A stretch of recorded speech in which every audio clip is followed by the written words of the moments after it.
Was Ted Bundy a nice guy? Huh? Was Osama bin Laden a hero? Huh? Has the TV show Friends aged well at all? The answer to all those questions is the same exact one you'll get to the question to if the Anaheim Angels of Los Angeles, formerly known as California near Disneyland, are good. No. They're one of the most dreadful organizations in sports right now that just doesn't seem to have any sort of end in sight. At this point, it looks like the Angels will finally be good when Britney Spears is sane again, so never. Even the homeless A's, the team that's been the butt of so many jokes the last many years, looks better off than the Angels now and moving forward, and by like a lot too. Anthony Rendon, a man toward the end of a $245 million contract, could be lost in the wilderness right now. Not a single member of the Angels would care. Mike Trout has unfortunately turned into a full-time Peter Griffin falling down the stairs meme, despite still having the talents to be the best player in the game. It's just more of a disaster as expected this year. They have the third highest ERA in all baseball, the fifth weakest offense in baseball. The only difference that can be found with this franchise anytime is the year that they're in. The Angels actually had a respectable start to the season.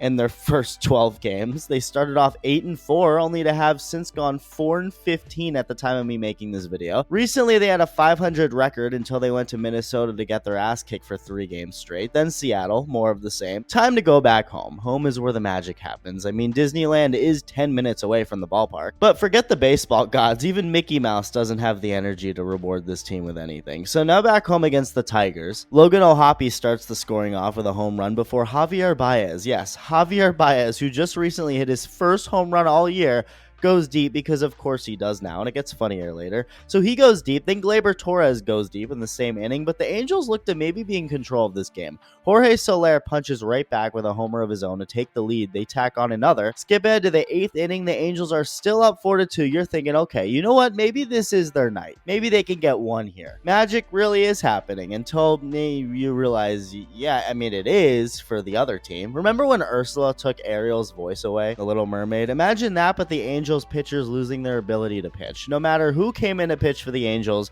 the Tigers were all over them. This was basically how the Angels bullpen went. I'm looking for my friends. I'm looking for you. There's Gabriella. Watch what I can do. 2-2, up the middle. It's a base hit. Tie ball games. Check out my moves. Fly ball left field.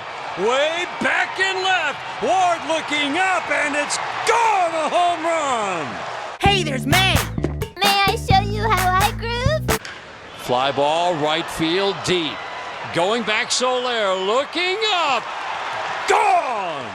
8 runs have now scored in the last 2 innings before a man who looks like they just plucked out of the woods gets the final outs. The Angels did all of this, saw that they did all of this, and got offended at the thought that they couldn't top it. Game 2 started off similar. Angels strike first on a home run, this time by Zach Neto to lead off the game, and he enjoyed it. It was the very first pitch off of Tarek Skubal, and he looked at it for a second there. And even in that moment, you gotta assume Skubal noticed that and felt disrespected. And if you had any doubt, next time up, Skubal strikes Neto out and says something to him on his way back to the dugout. He made sure that he heard it, and Neto was not happy about it. The benches cleared in a classic baseball benches clearing incident that went just about like this. You lucky my boy's using his telekinetic powers to hold me back right now. I'm a dragon. Oh yeah, I want to rip this. I'm a lion.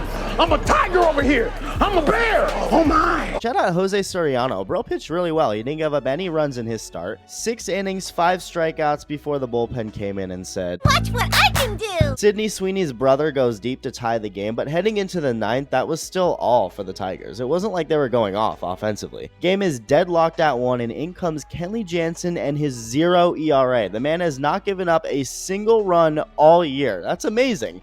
Until this inning became like an episode of Impractical Jokers. You'd think Kenley had people in his ear daring him to give up home runs. The 3rd pitch he throws gets banged high off the wall for a home run. Next hitter, Colt Keith, comes up. Joe Gatto, fresh off his lawsuit troubles, tells Kenley to give up another one. Keith also sends the 3rd pitch he sees for a home run.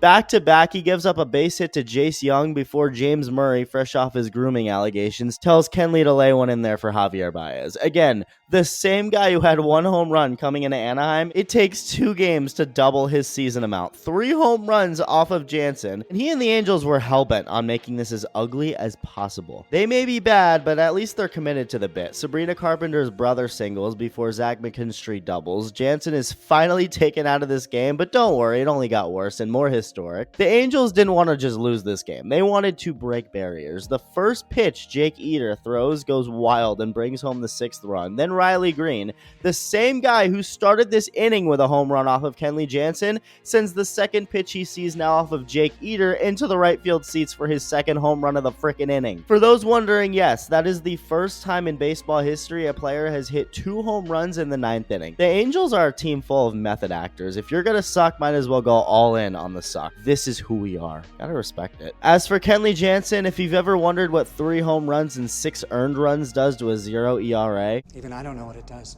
His ERA went from 0 to 6. So that's what it does. Before the Angels go down 1-2-3 against that same guy who looks like he's only ever lived in the woods. Let me know your thoughts, like and subscribe if you enjoyed this video. Love you, bye.